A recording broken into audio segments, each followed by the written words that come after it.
backyard, you're gonna have to put a fence around it. Those are usually 72 inches wide and are 103 feet long. 72 inches wide is 6 feet. So according to this ordinance, if you're gonna have them in the front yard, we're gonna have to put a fence around them.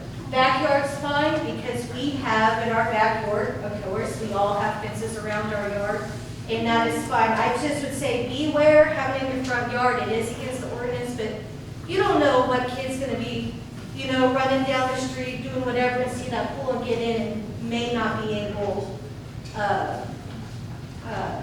get out. So that's that one. Okay, structural maintenance. 706, exterior walls. Okay, the foundation, exterior wall, floor, roof, windows, doors, and frames, and all exterior surfaces of every structure shall be maintained in a state of repair, sufficient to exclude rats, rodents, birds, vermin, or water intrusion. Peeling paint, cracked or loose plaster, broken glass, decayed wood, and other defective surface conditions shall be repaired, replaced, or restored. Garage doors shall be capable of being closed reasonably plumbed, properly attached, and the exterior surface maintained weatherproof as required to prevent deterioration. As I drive around the city, I've noticed our community, we've been here a while. Our houses have been here a while, our families have been here, and over time, our paint is starting to crack. I would just encourage, you know, I see it all the time on social media. I hear it when I do come to these meetings that we want to keep Kirby beautiful. Well, we also got to start with the appearance of Kirby. And I believe that a facelift on some properties is probably a good thing because you've got to think. The wood's old, is starting to rot, and our paint is peeling, and when that happens, the water's going to protrude into our siding, and a lot of the siding now isn't this plastic siding that we have, it's the wood siding. So I would just encourage to do a good scrape and a paint with some weatherproof paint, if y'all could. Oh, and I wanted to add to this one. I don't know if people know, but a little note. Residents must have their numeric address visible on the front of the property. Acceptable locations, the mailbox, front-facing wall of the residence, visible from the street, and at least 1-inch block lettering.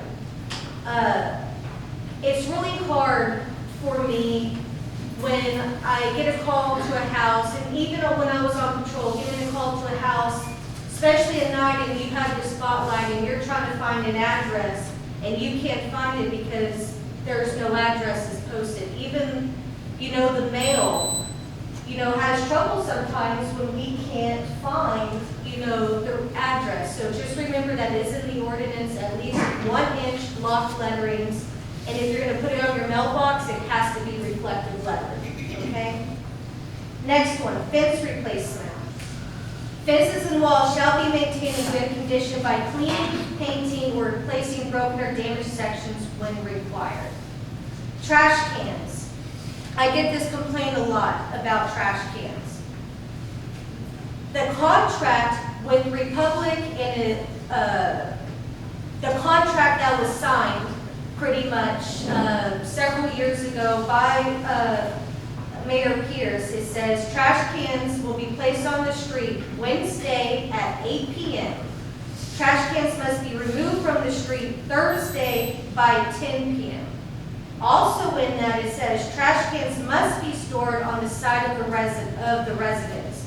No exception. So when we place our trash cans in front of our garage because it's convenient, I understand. I don't pay too much attention to this if it's not on the street because there's bigger things happening in Kirby with the code enforcement. But just remember, if you can, they are supposed to be on the side of your residence away from public side as is coming, people are traveling down the street. And Officer Thompson, that was one of the things that we did talk about at our last meeting, so there will most likely be changes to the time since 8 p.m. seemed a little late.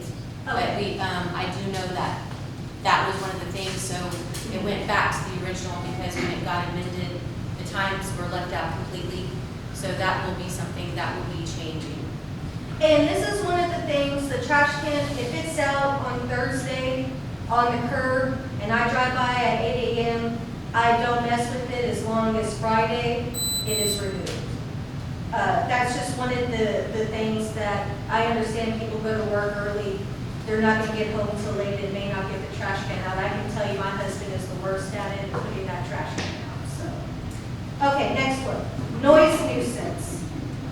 It shall be unlawful for any person to intentionally or knowingly create, cause, permit, or allow to be created, cause, or permitted a noise nuisance within the corporate limits of the city or within 5,000 feet thereof of any land, irritating, vexing, or disturbing noise that causes distress, annoyance, discomfort, or injury to on which interferes with the comfort and response of any person of normal nervous sensibilities in the vicinity of hearing thereof.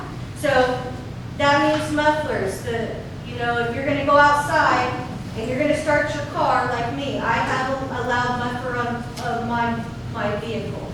I know when I go outside at 5:45 in the morning and start my car, my neighbors are going to hear it.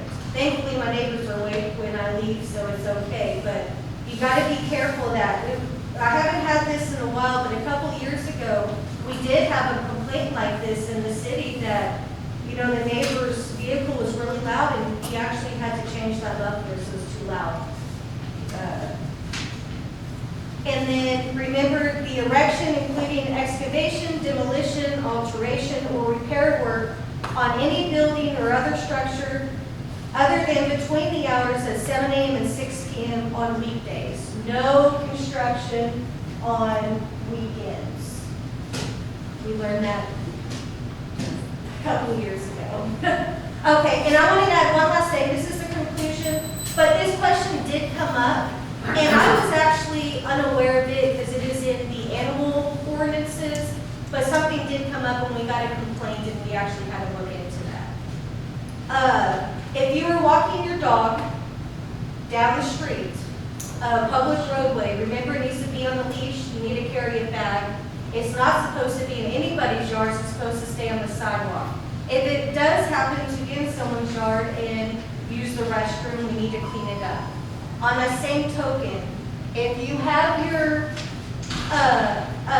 dog in the park, Friendship Park, Hugo Lynn's, and or the John Sterling pool area, it does state the dog may not be on the leash if can be controlled by voice command. That is the only way, and it doesn't become a nuisance to other people. So walking on the street, dog needs to be on a leash. In the park, if it can do voice commands, it's good to go. If it can't listen to voice commands, it needs to stay on a leash. Does anybody have any questions for me? Yes, ma'am. So first I want to say I know code compliance, is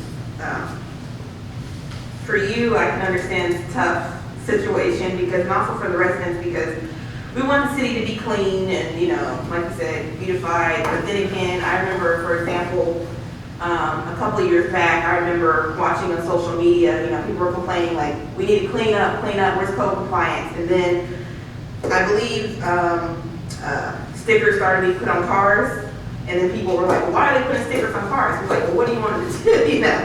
You want to clean up, right? So I do have several questions. So how many houses have a lien, let's say in the past 3 years? I could not tell you that. You would have to get with financing Tina. She keeps those records. Okay. What do you know about anything currently? Any possible We do have current liens out. Okay. And to kind of answer a little bit more depth, some liens are several years old. They're in litigation. Also, when houses get foreclosed on and we have to unfortunately go and do the liens and they're in litigation, it could take years between bankruptcy court and selling and then maybe their county selling the property, is that how it goes?